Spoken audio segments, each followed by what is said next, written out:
চট্টগ্রামের এত কাছে এত সুন্দর একটা রিসর্ট যেখানে গিয়ে ফ্যামিলি ফ্রেন্ডস নিয়ে খুব দারুণ সময় কাটানো যাবে। নিজের কিছুটা মূল্যবান মুহূর্ত সেখানে অনেক শান্তিতে ব্যয় করা যাবে, সেরকম একটা জায়গার খোঁজ দিব আজকে আপনাদেরকে। এবং আজকের ভিডিওতে থাকছে আমরা পহেলা বৈশাখে কোথায় ঘুরতে গিয়েছিলাম, কি করেছি না করেছি সব কিছুর ডিটেলস। আশা করছি ভিডিওটা আপনাদের ভালো লাগবে। আসসালামু আলাইকুম, চট্টগ্রাম থেকে মাইশা মালিহা বলছি। আশা করছি সবাই অনেক ভালো আছেন। এটা হচ্ছে ত্রিপুরার একদম ভোর 6টায় আমরা রওনা হয়েছিলাম বাসা থেকে, যেহেতু আমাদের সকালের ব্রেকফাস্ট ছিল ওই জায়গায়, তাই আমাদের যেতে সময় লাগছিল 2 ঘন্টার মতো। আমরা যেহেতু সাথে অনেকজন ছিলাম, প্রায় 8 জন মেম্বার সাথে বাচ্চা কাচ্চা, তাই আমরা একটা বড় মাইক্রো ভাড়া করে নিয়েছিলাম। সেই মাইক্রো করে আমরা 6টায় যাত্রা শুরু করি বিসমিল্লাহ বলে, এবং সেই মাইক্রো আবার আমাদেরকে রাতে সবার বাসায় নামিয়ে দেয়। তো সেইভাবে মাইক্রোটা ভাড়া করেছিলাম। আর যেতে যেতে এই যে পাহাড়ি অঞ্চল, রাস্তাঘাট এত সুন্দর, এত মনোরম। আর এই দৃশ্যগুলো আসলে যারা চট্টগ্রামে থাকে তাদের তো চিরচেনা। আর যেহেতু পহেলা বৈশাখ, একদম সকাল সকাল আনন্দ শোভাযাত্রা। আর আমরা যেহেতু খাগড়াছড়ির কাছাকাছি ছিলাম, ওই দিকটাতে সব পাহাড়ি মানুষ, মানে পাহাড়িদের এই যে বর্ণাঢ্য রেলি এবং তারা কিভাবে পহেলা বৈশাখটাকে সেলিব্রেট করে, সেটা তো অনেক অনেক জমজমাট একটা কালচার তাদের ছিল সেদিন বিজু উৎসব, সেই সাথে আবার বাংলা শুভ নববর্ষ, দুটো মিলেই একদম জমজমাট অবস্থা। আর নিশ্চয়ই ভিডিওতে দেখতে পাচ্ছেন যে তারা কি সুন্দর পোশাক আশাক পরে সংস্কৃতি উদযাপন করছে, মানে দেখেই আসলে খুব ভালো লাগছিল। মানে ওরা আসলে ওদের কালচারগুলো যতটা আনন্দ নিয়ে উদযাপন করে, আমরা এখন কিন্তু অনেক অলস হয়ে গেছি, সেভাবে করি না। কিন্তু ওদেরকে দেখে খুব উপভোগ করছিলাম, সাথে আমি বলছিলাম এই যে আমার মতো একজন ব্লগার চলে যাচ্ছে। তো এই তো সব পাড়ি দিয়ে সামনে চলে আসলাম। আমরা মূলত গিয়েছিলাম খাগড়াছড়ি পার্বত্য জেলায় মাটিরাঙ্গাতে, যেখানে ছিল IDF কৃষি প্রশিক্ষণ ইনস্টিটিউট, একটা NGO মানে নন গভর্নমেন্ট অর্গানাইজেশন।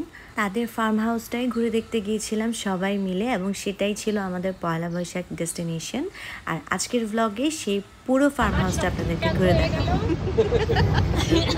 আমাদের সাবা আপু এসে বলছে এখানে তো এত আনারস বাগান ছিল না।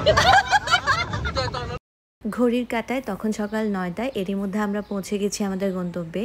দারুণ একটা ভ্রমণ শেষ করে যখন বন্ধু বান্ধব অনেক মানুষ একসাথে কোথাও যাওয়া হয়, তখন একটা হই হই রই রই ব্যাপার থাকে, তাই না?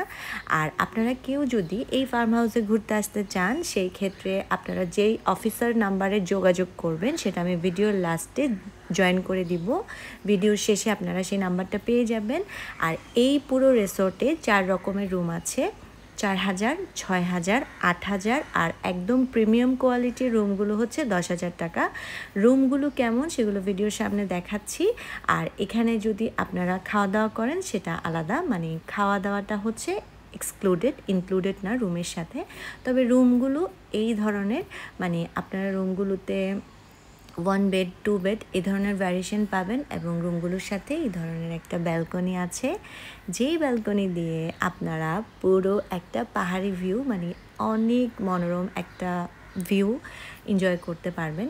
মূলত যারা পাহাড় পছন্দ করে, যারা এই ধরনের খোলামেলা নিরিবিলি পরিবেশ পছন্দ করে, তাদের জন্য ফ্যামিলি ফ্রেন্ডস নিয়ে ঘুরতে যাওয়ার মতো বেস্ট একটা জায়গা। যদি একদম শহরের কাছাকাছি কোথাও যেতে হয় তাহলে। আর এই যে আমি বারবার এদিক সেদিকে জানলাগুলো খুলে খুলে এই দৃশ্যগুলো দেখছিলাম। চারিপাশে পাহাড় আর পাহাড়, আর ঝোপঝাড় গাছপালা, যেগুলোতে বড় বড় কাঁঠাল ধরে আছে, সব কিছু দেখছিলাম, উপভোগ করছিলাম। সেই সাথে আমরা তখন রুমে গিয়ে একটু রেস্ট করছিলাম, নিজেকে একটু ক্যামেরাবন্দি করলাম। এরপর চলে গেলাম আমাদের সকালে যে ব্রেকফাস্টটা ছিল সেটা নিতে। তো আমাদের সেদিনের ব্রেকফাস্টে ছিল ভুনা খিচুড়ি, একটা পেঁয়াজের চাটনি বা সালাদ যেটাকে বলে, আর ডিম ভুনা। সব কিছুই খুব মজা ছিল, একদম গরম ছিল। তো ব্রেকফাস্টের জন্য আমরা মোটামুটি রুমে এসে ফ্রেশ ট্রেশ হয়ে যে এখন গরম গরম খাবার দাবার খেয়ে নিচ্ছি। আর এই খাওয়া দাওয়াগুলো শেষ করে আমরা কি করেছি সেগুলো তো আপনাদের সাথে একটু পরেই শেয়ার করছি। খাবারটা কিন্তু অসাধারণ ছিল। অনেকটা জার্নি করে এসে এইরকম একটা মজার চা পেয়েছিলাম, মানে এই দুধ চাটা ছিল যে একদম বেস্ট সেদিনের ট্রিপে। চা খেতে খেতে দেখছিলাম যে আমি অনেক উঁচুতে দাঁড়িয়ে আছি, পাহাড়ের নিচে একদম খাদ, মানে এখান থেকে কোনোভাবে যদি পা পিছলে নিচে চলে যাওয়া যায় তাহলে সোজা জান্নাতে চলে যাব, মানে যদি আল্লাহ কবুল করে আর কি। আর এখানে দেখেন ভাইয়া ভাবি যখন আমার মতো একজন প্রফেশনাল ফটোগ্রাফার পেয়ে গেছে, সবাই খুব সুন্দর করে করে ভিডিও করছিল, ডান্স করছিল, ছবি তুলছিল। তো এখানে আমি কিন্তু নেচারের ছবি তুলছিলাম, ভিডিও করছিলাম, আর এই যে রিসোর্টটা সেটার অপরূপ সৌন্দর্যে বারবার হারিয়ে যাচ্ছিলাম। পাহাড়ি অপরূপ সৌন্দর্য ছাড়াও এই ফার্ম হাউসে আরও অনেক রকমের পরিকল্পনা আছে। এখানে নানা রকম বনজ প্রাণী আনা হবে, যাদেরকে উন্মুক্ত পরিবেশে ছেড়ে দেওয়া হবে, কিন্তু যখন কোনো ট্যুরিস্ট যাবে সেখানে তারা সেই প্রাণীগুলোর চলাচল উপভোগ করতে পারবে, এই যে ধরনের, আর হরিণ কিংবা আরও এরকম কিছু। আর এখানে বেশ কয়েকটা প্রজেক্টের প্ল্যান আছে, যেগুলো ওরা এখনও হাত দেয়নি, তবে খুব শীঘ্রই হাত দিবে, যেমন সুইমিং পুল আর অন্যান্য অনেক অ্যাক্টিভিটিস করা হবে এখানে। তখনও আমরা যখন গিয়েছি তখনও এসব কিছু ছিল না, মানে আপনারা ভবিষ্যতে গেলে এগুলো পাবেন।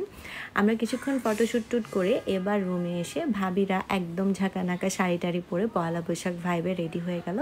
আর এখন আপনাদেরকে নিয়ে যাচ্ছি যেইগুলো প্রিমিয়াম কোয়ালিটির রুম সেগুলোতে, মানে যেগুলোর বাজেট হচ্ছে 10,000 পার নাইট। আর এই রুমগুলো তো দেখেই নিশ্চয়ই বুঝতে পারছেন একদম 5 স্টার কোয়ালিটি। আর এই রুমগুলোর সাথে বিশাল বড় একটা ব্যালকনি আছে, মানে যদি আপনি শীতকালে আসেন জাস্ট পাহাড়ের উঁচু থেকে এই বারান্দাতে আপনার গায়ে এসে মেঘ পড়বে, মানে ফিল করতে পারছেন কাইন্ড অফ সাজেক একটা ভাইব আসবে। তো এখানে হচ্ছে আমরা এই ব্যালকনিটাতে গিয়ে দেখলাম যে আশেপাশে সবগুলো রুমের ব্যালকনিটা অ্যাটাচ, কিন্তু এভাবে ব্যারিকেড দেওয়া, মানে কেউ কারো ব্যালকনিতে ঢুকে যেতে পারবে না, কিন্তু কে আছে পাশের ব্যালকনিতে সেটা আবার দেখা যাবে। তো এরকম একটা সুন্দর ব্যালকনি পেয়ে যেহেতু মনে অনেক ফুর্তি আর রং ছিল, আমরা একটু যদি ঘুরান্টি না মেরে ব্লগ বা রিল না বানাই তাহলে কি হয় বলেন তো। তো সাথে যখন ছবি আর ভিডিও করে দেওয়ার মতো মানুষ থাকে তখন কিন্তু যত পাগলামি থাকে সব কিছু ফুটফুট করে বের হতে থাকে। আমাদেরও সেদিন সেই অবস্থাই হয়েছিল।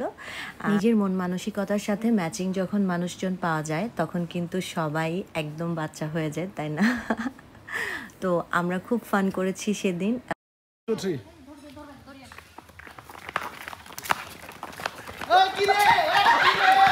ওই কিরে মধু মধু বলতে গিয়ে আমার হাজব্যান্ডকে 2বার শট দেওয়া লেগেছে এবং দুবারই উনি ফেলটু মেরেছেন। মানে এটা ছিল একটা ফান রিল যেখানে অ্যাক্ট করতে হবে যে সে কিছুই জানে না, তাকে জোর করে টেনে তার বন্ধুরা ঘুরতে নিয়ে যাচ্ছে।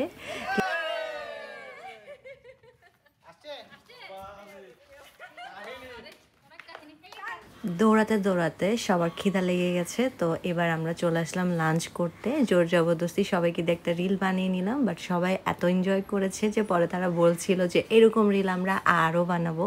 তো এখানে আমাদের ছিল গরম ভাত, সাথে মাছ ভাজা, 2 রকমের ভর্তা, আলু আর বেগুন।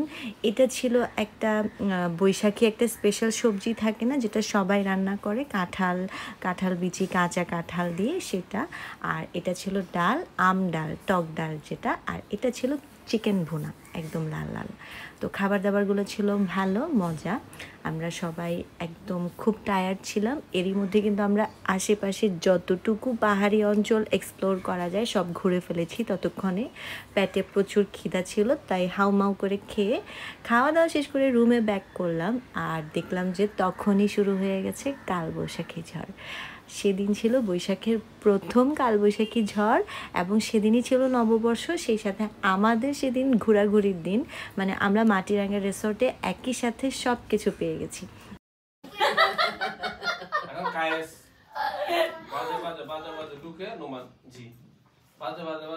আমাদের সাথে ছিলেন কমেডিয়ান আরমান ভাই, যার একটা একটা গল্প আর কথায় সবার পেট ফেটে হাসি বের হচ্ছিল। তবে ওই মুহূর্তগুলো ছিল একদম অনেক মূল্যবান, কারণ এরকম একটা মানুষ গ্রুপে থাকা মানে হচ্ছে ব্লেসিং, যে একটা মুহূর্ত আপনাকে শান্ত থাকতে দিবে না, হাসতে হাসতে আপনার গাল ব্যথা হয়ে যাবে।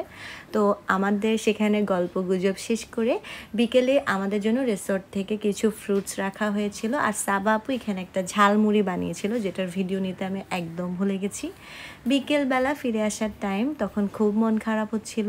তবে এই আইডিএফেরই একজন ম্যানেজার, যিনি হচ্ছেন ত্রিপুরার, আপু আমাদেরকে মানে সাবা আপু আমাদেরকে সেই ত্রিপুরার ম্যানেজারের বাসায় নিয়ে গিয়েছিল। এবং সেই ম্যানেজারের বাসায় গিয়ে আমি তো অনেক অবাক, মানে এত রুচিশীল একটা মানুষ, এত সাদামাটার মধ্যে কি সুন্দর করে শুধু গাছ দিয়ে এত সুন্দর করে একটা জায়গা সাজিয়ে রাখা যায়। আর আমি যেহেতু একজন প্লান্ট লাভার, আমার তো খুবই ভালো লাগছিল। আর আপু বারবার বলছিল যে ওনার রুচি প্রশংসা করার মতো। দেখে তখন মনে হলো আসলেই ছাদে মানে রুফটপে এভাবে আমাদের জন্য খাওয়া দাওয়ার ব্যবস্থা করেছিলেন। ওনার আতিথেয়তা দেখে আমি অবাক, মানে এত ভালো লাগছিল। তার উপর ছিল ওনাদের সেদিন বিজু উৎসব।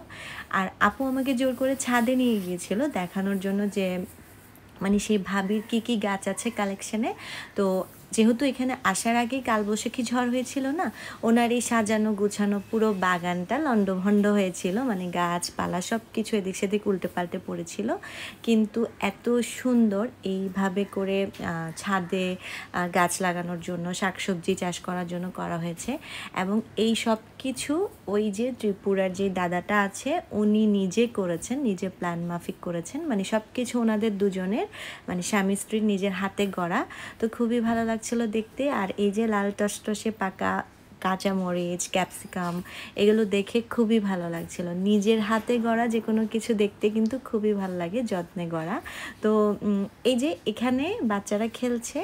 আর এখানে যেহেতু সেদিন ওদের বিজু উৎসব ছিল, সেই উৎসব উপলক্ষে যা কিছু খাবার দাবার, মানে আমাদের যেরকম ঈদের দিন একটা রমরমা আয়োজন থাকে, সেরকম ওদের বিজু উৎসবে এরকম একটা রমরমা আয়োজন থাকে। তো আমরা যেহেতু অতিথি হিসেবে গিয়েছিলাম, সব কিছুর ভাগিদার ছিলাম।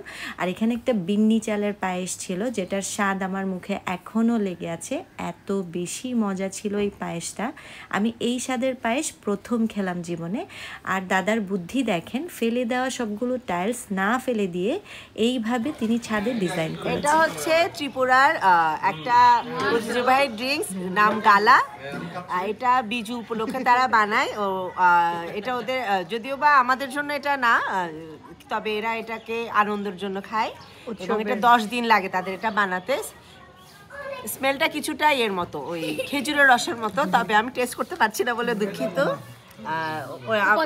ওনাদের ইনগ্রিডিয়েন্টসটা হচ্ছে এটা হচ্ছে বিনি চাল দিয়ে বানায়। বিনি চালকে 10 দিন রেখে একটা বিভিন্ন রকম ফিউশনের মাধ্যমে এটা বানানো হয়। তবে গন্ধটা এত খারাপ না, তবে ওনাদের কাছ থেকে জানা এটা স্বাদটা একটু কঠিন মিষ্টি। শেষে সেখানেও মজার একটা চা খেয়ে আমাদের সেদিনের মতো ট্যুর শেষ হয়েছিল। আর আজকের মতো এখানেই বিদায় নিচ্ছি। পরবর্তী আরেকটা ব্লগ দেখার আমন্ত্রণ জানিয়ে আসসালামু আলাইকুম, আল্লাহ হাফিজ।